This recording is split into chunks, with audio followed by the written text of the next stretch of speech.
Welcome to the County Conversations podcast, brought to you by the Florida Association of Counties Institute for County Government with support from the University of Florida's IFAS. In this podcast, we dive deep into the diverse and dynamic world of Florida's counties with engaging interviews and thought-provoking conversations surrounding the challenges as well as successes of Florida's counties. Each episode brings you first-hand perspectives from county commissioners, government officials, community leaders, and subject matter experts who are shaping the future of our state. We explore a wide range of topics from economic development and public safety to environmental conservation and emerging technologies. Our aim here is to provide a platform for knowledge sharing, collaboration, and inspiration for county officials and residents alike. Whether you're a county commissioner, government professional, or simply interested in understanding the local government landscape, we hope this podcast provides valuable insights and practical takeaways on all things counties. All right, hello and welcome to another edition of County Conversations. I'm Eric with ICG, and today we're going to talk about a subject that we probably have not spent enough time on, and that is the local role in environmental and natural resource management. Joining me today in studio is Dina Ferguson, a former FAC employee and current government affairs consultant and lawyer in Tallahassee. Also joining us remotely is Kim Tapley. Kim is a senior environmental manager with the Hillsborough County Environmental Planning Commission, where she works in the commission's Wetlands Division. She is also president of the Florida Local Environmental Resource Agencies, or FLERA. And I want to thank you both for joining us today. Thank you. All right. So again, what I thought we would do is talk about your organization and then let that inform us on kind of this whole broad range of the environmental and natural resource management field, because I know it can cover a lot of things like stormwater management, natural resource protection, pollution prevention, that sort of thing. So Kim, you want to give us an overview of who FLERA is and kind of the history and your membership? Yes, certainly. Thank you very much. So local governments have consistently been challenged with how to balance protecting our natural resources, encouraging and supporting economic development, and the challenge of sustainability with the increasing growth that the state experiences.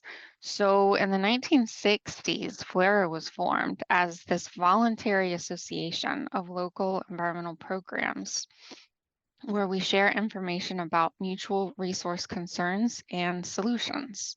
So our main mission is to enhance communication, education, and advocacy for Florida local environmental protection efforts. So our membership is open to both the public and the private sectors, and we have a diverse organization of state, county, municipal agencies, and consulting firms as well. And really, our members provide a wide variety of environmental protection and land management expertise that help to maintain Florida's natural resources. We have 5 separate technical committees: natural resources, waste management, air committee, land, and water resources. And our technical experts help in all aspects of natural resource complex problems and innovative solutions for the entire state. Diana, do you want to add anything to that? No, that was a great summary. Good job, Kim. Thank you. All right. So the organization is broken into committees, so that's maybe a good way to start. The members that you have, are they in a certain area within this committee structure you have? Do you have more that are in sort of the wetlands management versus land conservation, or is there just kind of a mix? Well, and so the beauty about how we have our organization is if a county or a city or an organization is a member of FLERA, that means anyone in their organization is a member of FLERA. You buy membership for the entire organization. And what I tell people is you don't have to pick your favorite committee and only stick to one committee. If you have interest in wetlands and you also may have interest in water, you can do both committees. Now, with what happened in 2020, where everyone went virtual and the technology improved for these virtual meetings, we have quarterly meetings with our committees on Teams or on Zoom, The only time you really have to pick your favorite committee that you want to be a part of is at our annual conference, which is in person. Other than that, you can hop around to different committees and be well informed with all the issues occurring in the state. So let's move to Diana. Can we talk about some of the legislative priorities of FLERA, since you serve as the executive director, and do some of the advocacy for them? Sure. So we do maintain guiding principles and also legislative priorities each year. Generally, our guiding principles are very similar to facts. We specifically to FLERA, though, we support legislation that provides flexibility for local control of environmental protection. And we would oppose any legislation that contains unfunded mandates or preemption of home rule authority relating to environmental regulations or programs specifically. So our mission's a little more focused, but we operate under the same sort of set of guiding principles. And then each committee works to help us put together legislative priorities. As Kim mentioned, sometimes they overlap and sometimes there's, interest in more than one. They don't always fit into neat silos, but generally the types of issues that we make priorities, we always maintain policy statements on land acquisition and management. And it's generally very much just supporting full funding of the Florida Forever program. We also support money toward local management of state and local lands. Local governments do a lot of land management work for both state and local programs. And in recent years, we've become much more focused and have dug in much deeper on issues like sea level rise and resiliency. But, we do lots of other things too. We focus on petroleum storage tank cleanup and contracting inspections, and we work to secure full funding for those programs. We also have statements on air quality, and that's something that not a lot of folks know that counties have a role in, but I think most, if not all, urban counties have delegation from the federal government related to air quality. And due to their efforts, we no longer have any non-attainment areas in Florida. And that's something that I think is pretty important that often, goes overlooked, that is really due to the efforts of counties. Another area of very detailed focus is water quality and quantity. And so next session, we anticipate that we'll be supporting ratification of the statewide stormwater rule update. We'll be working on lots of other things. I think we can expect to see legislation on wetland mitigation and seagrass mitigation and lots of other water issues related to both supply and quantity. And then we also recently have taken positions on energy and net metering after the latest preemption bill a couple of years ago. And FLERA would oppose legislation that would allow electric utilities to pay solar customers less than the retail rate. So that's really a high level summary of our priorities. Let's talk a little bit about resiliency and sea level rise. And you and I have been around the legislative process for many years. So when do you think the switch came on? Because 10 years ago, they wouldn't really talk about this stuff. It was really in maybe some sub-programs at DEP and then some disaster mitigation programs that the Division of Emergency Management run. But now it just seems like the switch has come on and there is funding, there are programs, there is planning, there's, flood hub, there's everything. So when did the switch come on, and what are you seeing in terms of victories and maybe some challenges coming down the road in the area of resiliency? Well, that's a great question. And I don't know that the switch flipped, in one moment of time, that there was something that happened that caused it to shift, but it happened gradually and it was fairly accelerated. And I think that the more extreme storm events we've seen over the last several years has been a very big factor in that. And, I think as political administrations have changed, some folks had, very strong philosophical tendencies on that issue that made it difficult. That is no longer the case. And as those, folks have changed and new folks have come into those roles, we do now see both the governor and legislature much more willing to work very diligently, actually, on sea level rise and resiliency. And I think as storms have gotten more frequent and more extreme, I just don't know that we have a choice in Florida anymore. It's not something that we can really debate.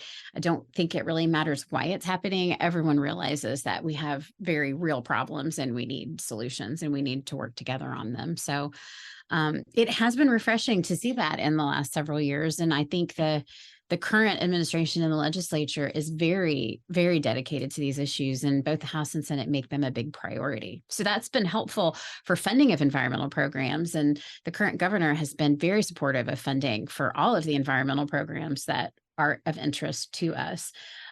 Where we continue to run into challenges, though, is on the policy side.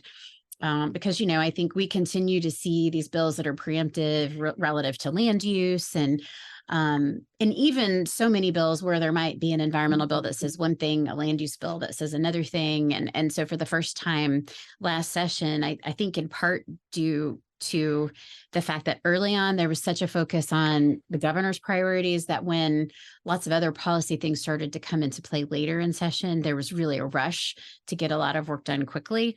And I think some things passed that were conflicting and inconsistent, and folks didn't necessarily realize the extent of that at the time. So most recently, some of the problematic areas have been possibly unintentional, or things that will require a glitch fix going forward. So while it's great that we have funding for all of these programs, sometimes the policies that are passed make it difficult to do the work. And that's, in particular, I would say that's the case for water quality, because a lot of the work that's being done on total maximum daily loads and in-basin management action plans in Florida is done by local governments and counties in particular. And sometimes it can be hard to get that work done and also comply with some of the mandates and preemptions that have passed recently. Diana, are you able to talk about House Bill 1379 as it relates to water quality? I certainly can speak to it at a high level. It's been a little bit since I looked at that bill. But yeah, I mean, that's a good example of like really good environmental legislation that just passed. And that was the Department of Environmental Protection's legislative package, and is definitely going to do a lot to take a real serious look at septic tanks and where they can go. But that's actually a good example of a bill that, requires local governments to take a look at their comp plans and make sure they're doing the right things to make sure that things are in the right place. But I think some of the things in other bills that passed that maybe went through different silos might end up making that a little bit of a challenge. And so, there's all kinds of that's a very big package. And there's a lot of, new funding for environmental programs in there. And but it's very robust, and it's great to see the legislature and the governor making those issues a priority.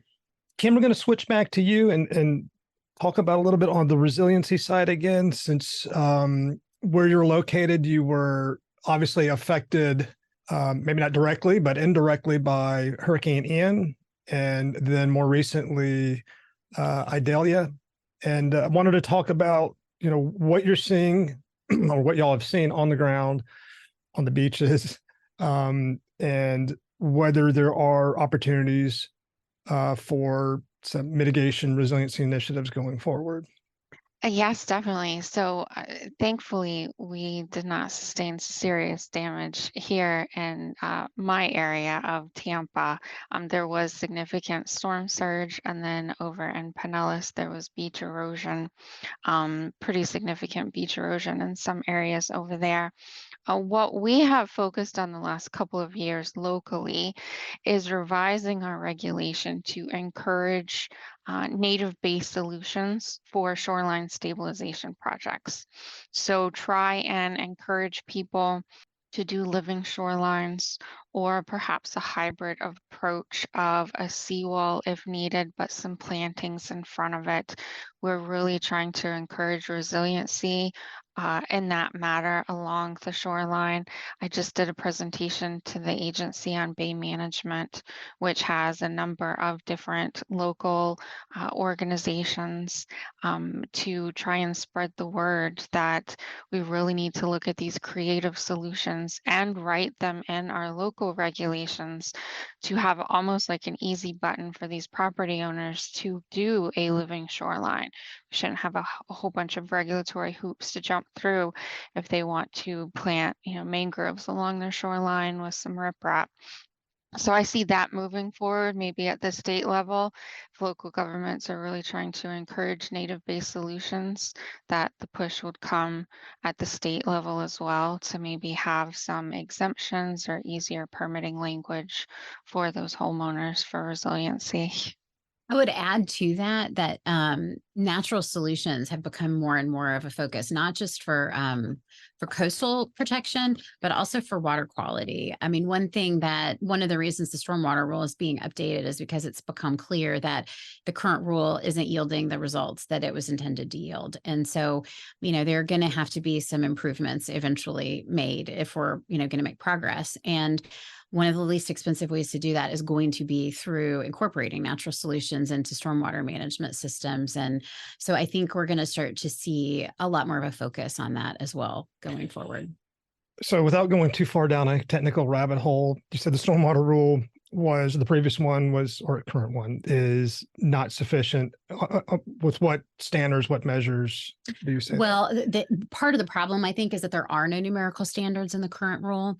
And so the rule also hasn't been updated in well over 20 years, and it's far past time to update it. It can be a challenge to update it, though, and the new rule would include numerical standards, but that has generated some opposition with, some folks in the development community saying that it's either difficult or impossible or too costly to implement those improvements. And so that's going to be a big focus of conversation is, I think we do need numerical standards. How can we do it in a way, like Kim said, that balances the needs of the environment with also making sure that it's, economically feasible?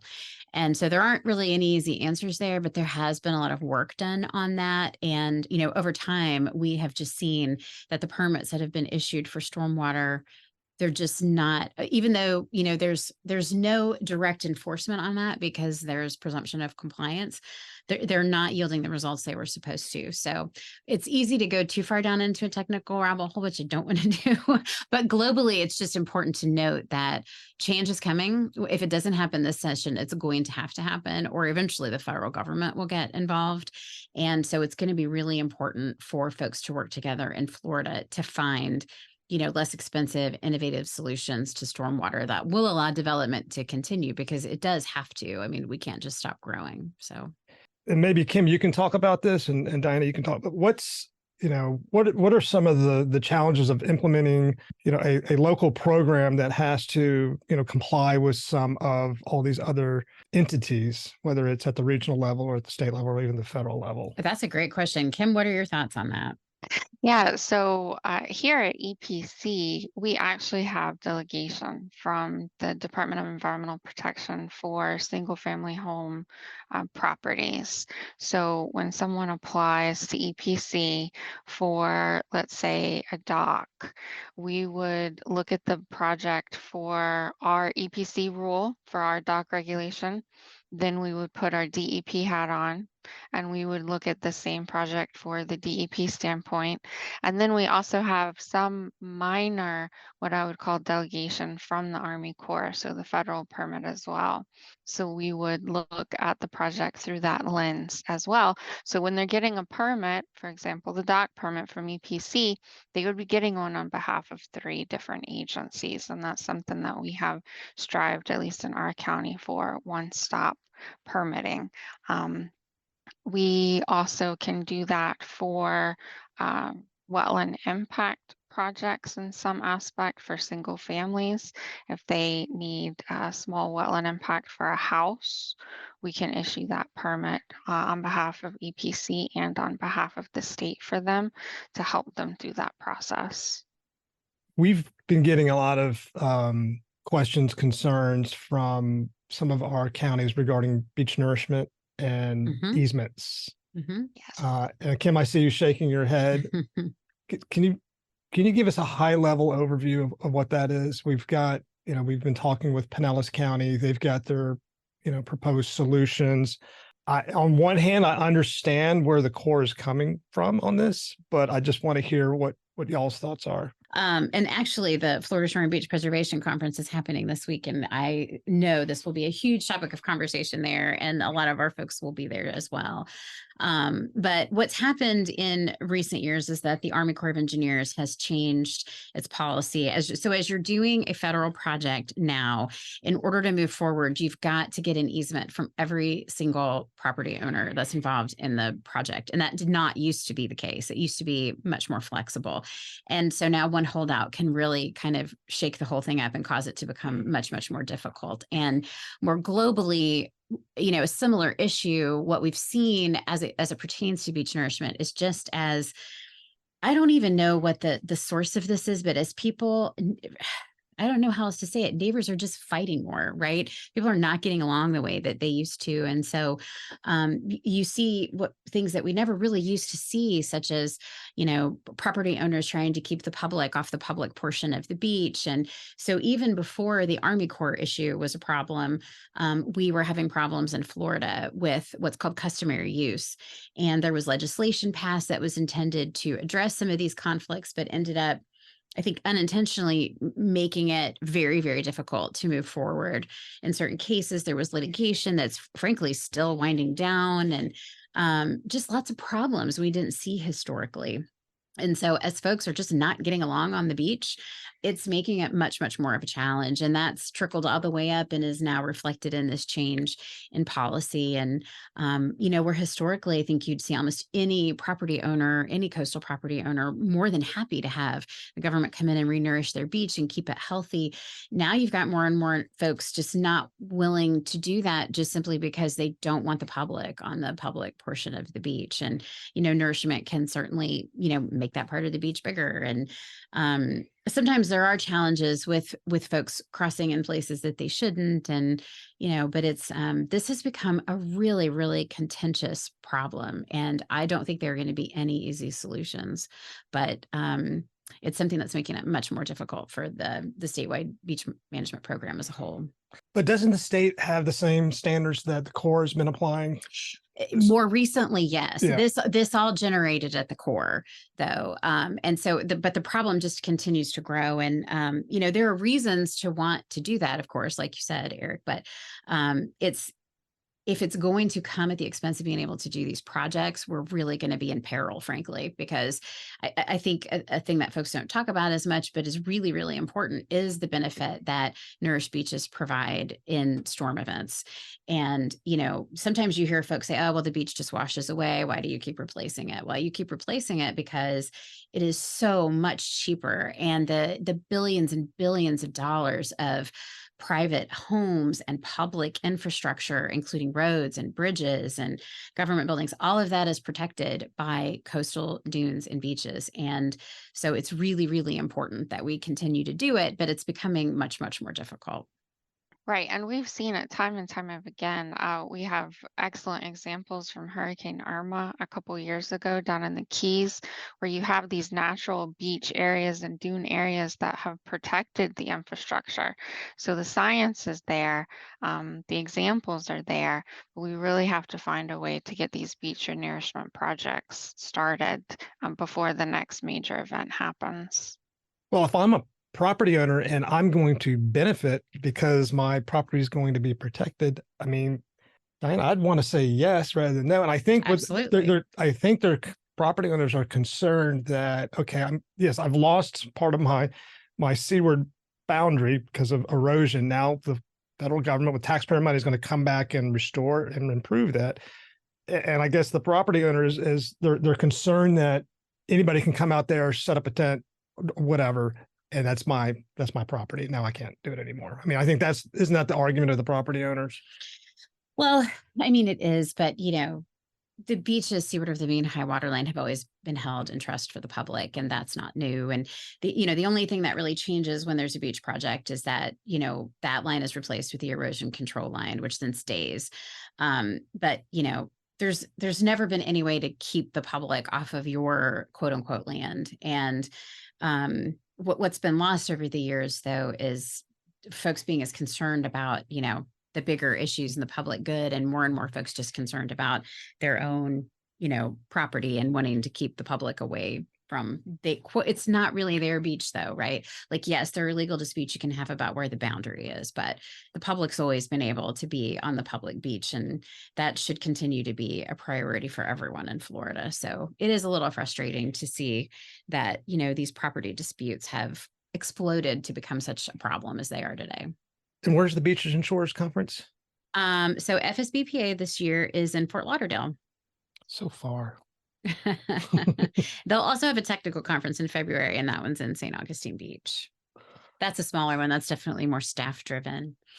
So the last question for both of you is what I like to ask people on podcasts is, what are some of the current or emerging issues that you believe local elected officials need to know about broadly environmental and natural resource management? So in November of 24, we're going to have probably 60 to 70 new county commissioners in the state of Florida. We like to push them through our education and certification program. And but in light of that, I mean, we'd like to kind of give them a broad-based overview of a lot of the issues that they would confront during their first couple of months as an elected official. So that's why let me turn that over to you. What are maybe one or two issues that you would convey if you had an opportunity to do that? What do you think, Kim?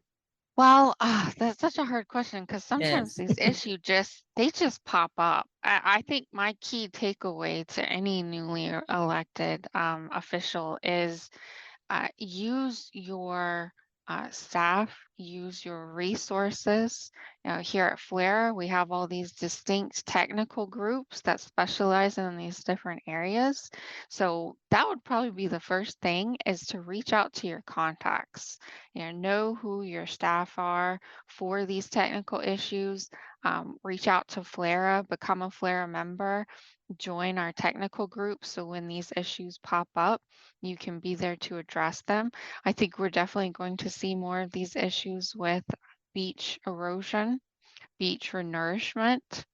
Just like we talked about, I think it's also going to be a shoreline stabilization moving forward. All these mechanisms to deal with high frequency of storm events is really going to be top, I believe, in the years coming forward. You know what I would say to a new local elected official? I think a lot of folks, when they come in, probably don't realize. I think they know that they have a role to play in deciding where things go, making sure that things are cited where it's appropriate. What they may not understand is how big and how important the local role is in managing and protecting things like the coastal system, water quality, all of these things, and how much they all fit together. The work that they do in terms of, land development regulations and environmental protection is all very interrelated and has to be looked at holistically. And it's a lot. So, I think it would probably take any local elected official, particularly, the bigger the jurisdiction, the more issues you've got, but it's going to take a couple of years to really understand the role that they play and get comfortable with that. But luckily, from what I have seen, we have incredibly good staff in the local programs in Florida. They do great work. They work together very well. They coordinate very well with the state agencies, and that makes it a lot better, right? It's a lot easier when folks are communicating well, and I think that is a strength of the local programs in Florida, is they do work together very well. What about some of the smaller counties, particularly coastal counties, that probably don't have the resource and the staff to manage the things they need to manage? So, well, that's one of the things that we've been talking about as a group in FLERA, because frankly, we don't have a lot of small cities and counties who are members, but there is definitely a lot to be gained for those folks, because they do have access to the expertise of, the engineers and biologists and other environmental professionals, planners and things like that in the, more medium-sized and urban local governments. And so as they're dealing with problems maybe they haven't dealt with before, they definitely in the realm of FLERA have access to folks who've been there and seen it and who can help them find solutions to complex problems. So we're hoping to see more of, the smaller sized governments getting active. All right. Well, Kim and Diana, representing FLERA, I want to thank you both for taking some time today to speak with us on our podcast.